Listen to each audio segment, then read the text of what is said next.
NCERT की पाठ्य पुस्तक के फर्स्ट चैप्टर विद्युत आवेश एवं क्षेत्र का जो पांचवा एग्जाम्पल है वो देखिए कि धातु का आवेशित गोला ए नायलॉन के धागे से निलंबित है। एक धातु का गोला है, आवेशित है और वो एक नायलॉन के धागे से निलंबित है, मतलब लटका हुआ है। इसका मतलब है लटका हुआ है।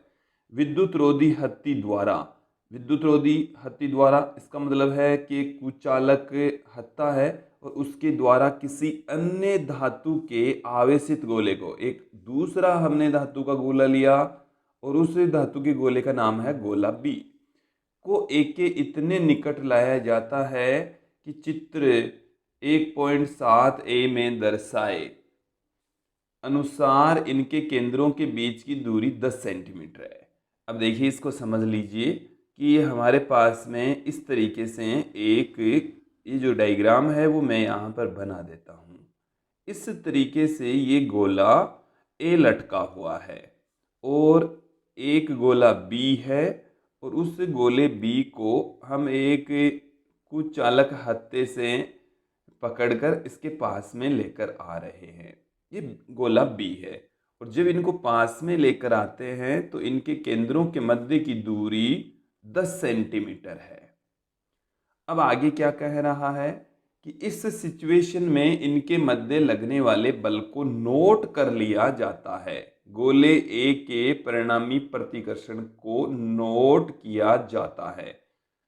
तो गोले ए पर बी द्वारा लगाए गए बल को माप लेते हैं और देखिए, ए द्वारा बी पर और बी द्वारा ए पर समान परिमाण तथा विपरीत दिशा में बल काम करेंगे।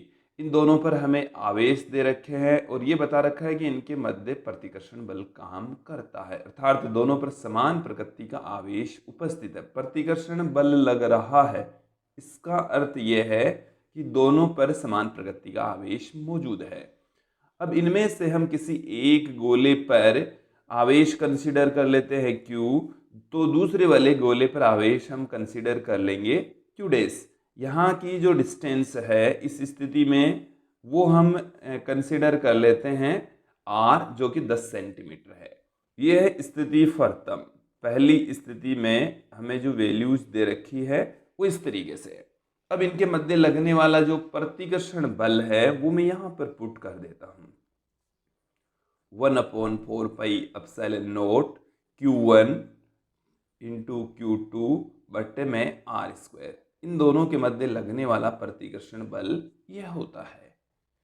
अब हमें क्या कहा गया है कि उदाहरणार्थ गोले पर चमकीला प्रकाश पुंज डालकर तथा अंशांकित पर्दे पर इनकी बनी इसकी छाया का विक्षेपण मापकर कि इन दोनों के मध्य कितना प्रतिकर्षण बल लग रहा है, इसका मापन करने के लिए ऊपर से इनके ऊपर लाइट डाली जाती है और जब पर्दे पर इसकी छाया देख लेते हैं कि कितना ये विक्षेपित हुआ, उसकी सहायता से इनके मध्य लगने वाले प्रतिकर्षण बल का मापन कर लिया जाता है।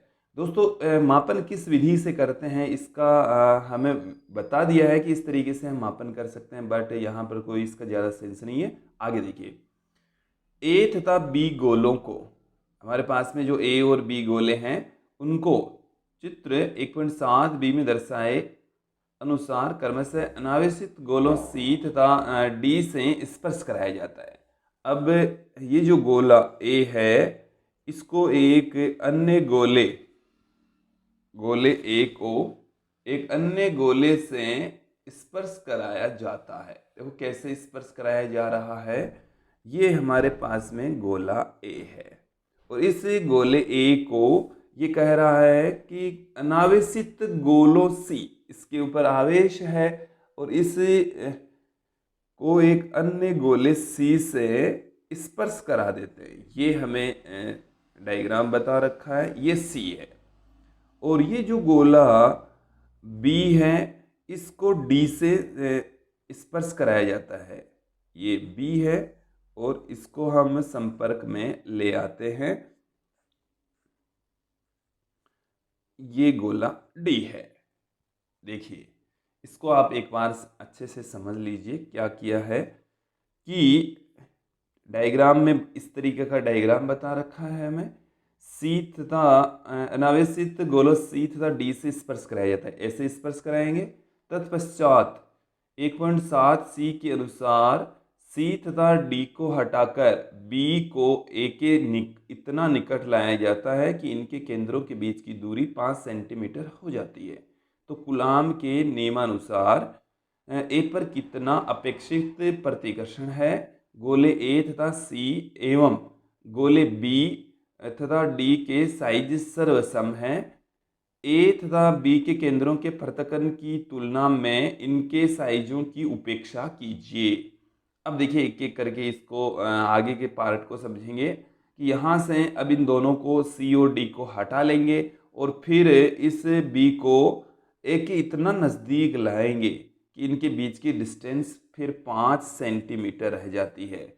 ये हमारे को दूसरी स्थिति बता रखी है। और जो तीसरी स्थिति है वो क्या है वो समझ लीजिए। उसके लिए थोड़ा सा मैं पेज को ऊपर लेता हूँ। इस स्थिति में देखिए क्या हुआ, पहले इस स्थिति का वर्णन मैं कर देता हूँ आपको कि ए पर तो आवेश था Q, और जैसे ही अनावेशित गोला C इसके पास में लेकर आते हैं, हमारे को लास्ट में देखो बता रखा है कि गोले A, C, गोले B और D के साइज सर्वसम है। A और C का साइज सर्वसम है, B और D का साइज सर्वसम है, मतलब इन दोनों का आकार सेम है, आकृति आकार सेम है, इनका भी आकार आकृति सेम है।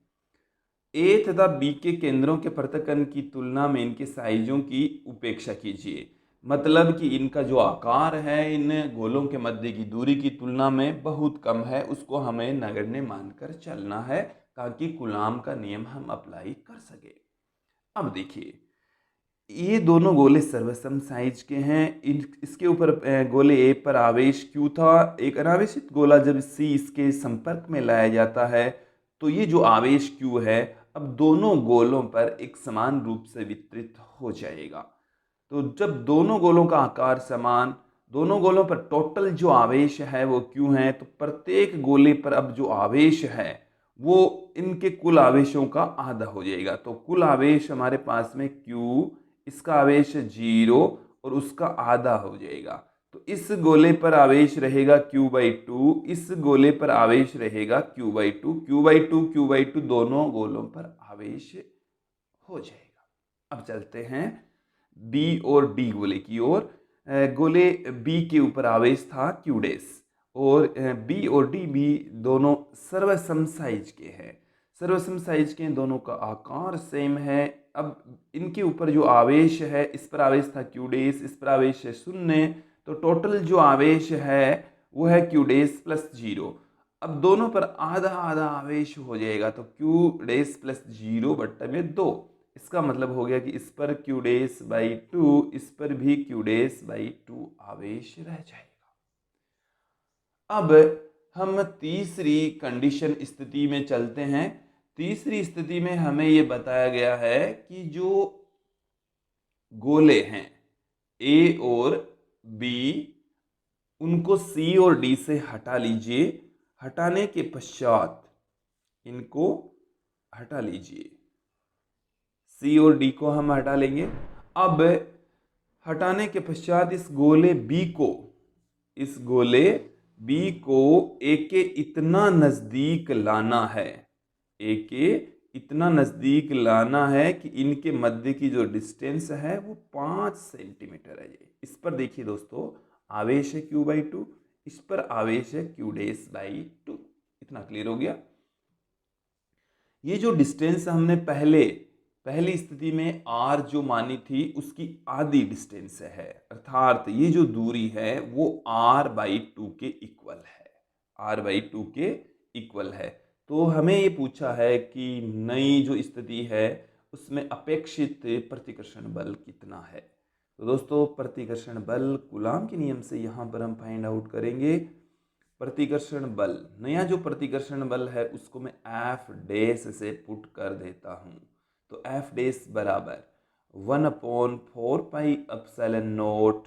अब यहाँ पर Q1 Q2 बटे में r² होगा, तो Q1 का मान तो है Q/2, Q2 का मान है Q'/2, अपॉन बट्टे में आर स्क्वायर, मतलब दूरी का वर्ग होता है, तो दूरी यहाँ पर रह गई है r/2, इसका स्क्वायर कर देंगे तो एफ डेस equal to 1/4πε0 q into q डेस, क्यू डेस 2 × 2, ये बट्टे में चला जाएगा, तो मैं यहाँ पर लिख देता हूँ ये बट्टे में 4। अब देखिए r/2 का स्क्वायर करेंगे तो r², और बट्टे वाले 2 का स्क्वायर करेंगे तो 4, और बट्टे के नीचे ये बट्टे में है तो ये ऊपर चला जाएगा। यहाँ से ये 4 से 4 कैंसिल हो जाएगा, हमारे पास में एफ डेस की वैल्यू ये रह गई है, और ये वही वैल्यू है जो हमने पहली स्थिति में गोले ए पर लगने वाले प्रतिकर्षण को बताया था। तो 1/4πε0 क्यू डेस अपॉन r² की फॉर्म में ही है। तो इस एफ डेस का जो मान है वो एफ के इक्वल ही रहता है। तो नया जो प्रतिकर्षण बल है वो पहली स्थिति में लगने वाले प्रतिकर्षण बल के बराबर है। दोनों स्थितियों में लगने वाले बलों में कोई डिफरेंस नहीं है, एफ और एफ डेस इक्वल है। तो दोस्तों ये था हमारी पाठ्य पुस्तक का 5th एग्जाम्पल।